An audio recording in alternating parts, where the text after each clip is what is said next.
नमस्कार मित्रों, हमारे पुरानी पीढ़ी के लोग अपने जीवन में 100 वर्ष दीपावली देख पाते थे, अर्थात 100 साल तक जी लेते थे। लेकिन आज के ज़माने में 60 या 70 साल का जीवन भी अधिक माना जाता है, और उसमें भी जो लोग अच्छे होते हैं तो और भी कम उम्र में ही इस दुनिया को छोड़कर मृत्यु को प्राप्त कर लेते हैं।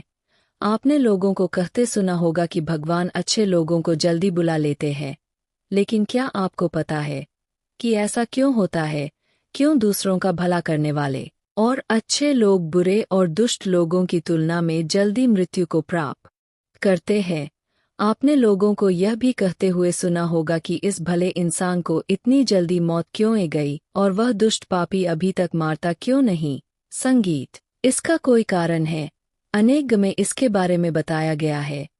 आज की इसने हम इन्हीं आधारों के माध्यम से इस प्रश्न का उत्तर ढूंढने की कोशिश करेंगे। उससे पहले आप इस वीडियो को अपने दोस्तों को जरूर शेयर करें, क्योंकि ज्ञान और खुशियां बांटने से ही बढ़ती है। तो चलिए वीडियो शुरू करते हैं।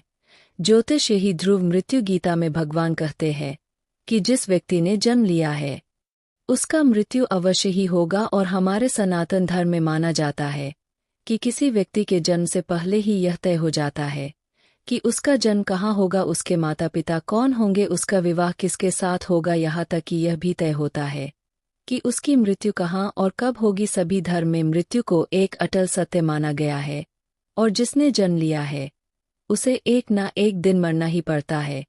किसी का जीवन या मृत्यु भगवान के हाथों में होता है। आपने सुना होगा कि जितनी चाबी भारी राम ने उतना चले खिलौना, हम वो खिलौना है जिसकी चाबी भगवान के हाथों में होती है, और सभी चीज उनकी इच्छा से ही होती है। हिंदू धर्म में मान्यता है कि भगवान हर अच्छे मनुष्य को किसी न किसी उद्देश्य के साथ ही इस मृत्यु लोक में भेजते हैं।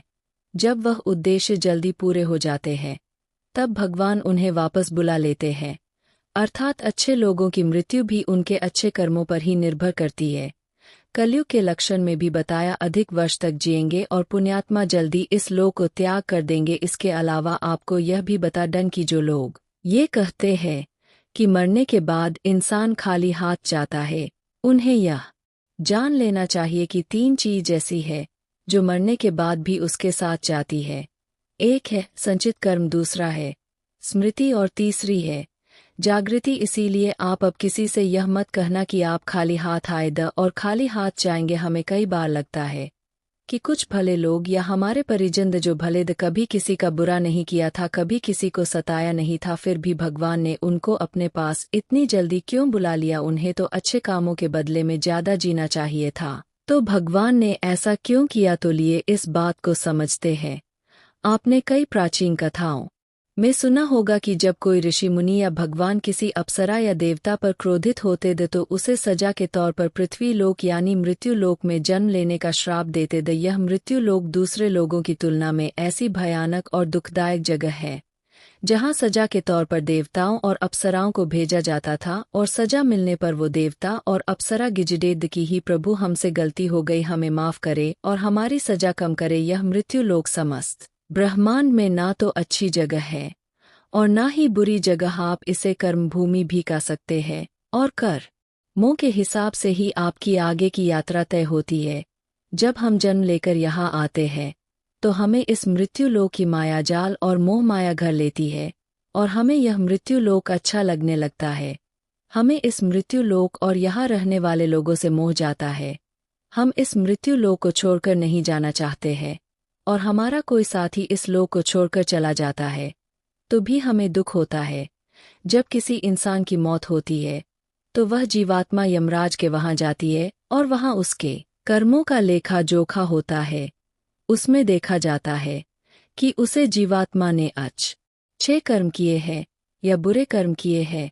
अगर किसी जीव आत्मा ने मृत्यु लोक में बहुत बुरे कर्म किए हैं, बहुत ज्यादा लोगों को सताया है, लूटा है, दुख पहुंचा है, तो उसे दूसरे जन्म में उन सभी के साथ हिसाब चुकता करना पड़ता है, और उसी कारण उसे जीवात्मा को लंबा जीवन काल मिलता है। यदि जीवात्मा ने अच्छे कर्म किए हैं तो उसे अगले जन्म में कम सांसें दी जाती है। कई लोग कहते हैं कि अच्छे कर्म करने वाले को लंबा जीवन देना चाहिए और बुरे कर्म करने वालों को कम जीवन देना चाहिए, लेकिन भगवान ने जो व्यवस्था बनाई और उत्तम है, क्योंकि इस मृत्यु लोक में रहना और जीवन व्यतीत करना हमारा लक्ष्य नहीं है। हम जीवात्माओं का अंतिम लक्ष्य तो परम पवित्र बनकर मोक्ष प्राप्त करना है और परमेश्वर का सानिध्य प्राप्त करना है।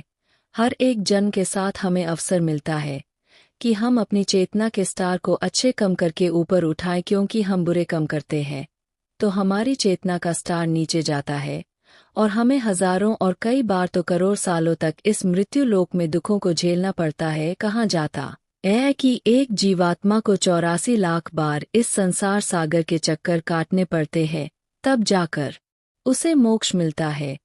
लेकिन जो जीवात्मा अच्छे हैं, भले कम करते हैं, वह जीवात्मा जल्द से जल्द शुद्धता प्राप्त कर ले और कुछ ही जन्मों के बाद मोक्ष प्राप्त कर लेते हैं। इसीलिए परमात्मा उनका जीवन काल कम रखता है, ताकि वह जीवात्मा इस मृत्यु लोक के कासन को कम सहन करे और परमधाम में जाकर परम शांति और परम आनंद को प्राप्त करे। और जिस जीवात्मा ने मृत्यु लोक में बुरे कम किए हैं, उसे इस मृत्यु लोक की आत्माओं को ज्यादा देर तक सहन करना पड़ता है और कई हजारों लाखों जन्म के बाद ही उसकी आत्मा पवित्र होती है, तब जाकर उसे परमधाम की प्राप्ति है। दूसरी बात यह है कि हमारा इस मृत्यु लोक में जन्म किसी न किसी उद्देश्य से होता है, और जब वह उद्देश्य पूरा हो जाता है तो भगवान हमें वापस बुला लेते हैं। ऐसा नहीं वाले लोगों ने पूर्व जन्म में बुरे कम ही किए हो लेकिन वह अभी जीवित है, तो इसका मतलब यह है कि उनके जीवन का उद्देश्य अभी तक पूरा नहीं हुआ है।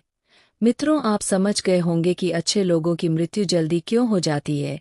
तो हमारी जो भी प्रियजन द और जिनकी मृत्यु जल्दी ही हो गई हो, वो एक पवित्र आत्मा द और जितने दिनों तक हमें उनका सानिध्य प्राप्त हुआ वह हमारा सौभाग्य था। उनकी मृत्यु के बाद हमें प्रार्थना करनी चाहिए कि उनकी आत्मा जल्द से जल्द परमधाम को प्राप्त करे और परम शांति और परम आनंद को प्राप्त करे। यह जन्म मृत्यु का रहस्य कुछ ज्यादा ही गहरा होता है, जिसे देवता लोग भी नहीं समझ पाते हैं। इसीलिए मित्रों, आज से अपने जीवन को सार्थक बनाने के लिए अपने गलत आदतों को छोड़कर अच्छे आदत अपने धर्म और तपस्या में मन लगे, क्योंकि ईश्वर सर्वशक्तिमान है और वही हमारा बेड़ा पार कर सकता है। तो मित्रों, आज की यह वीडियो आपको पसंद आई है तो वीडियो को शेयर जरूर करें, क्योंकि हमारा मकसद भी हमारे धर्म का प्रचार करना ही है। इसलिए 5 लोगों तक यह वीडियो जरूर पहुंचाए। मिलते हैं अगले वीडियो में, तब तक के लिए नमस्कार।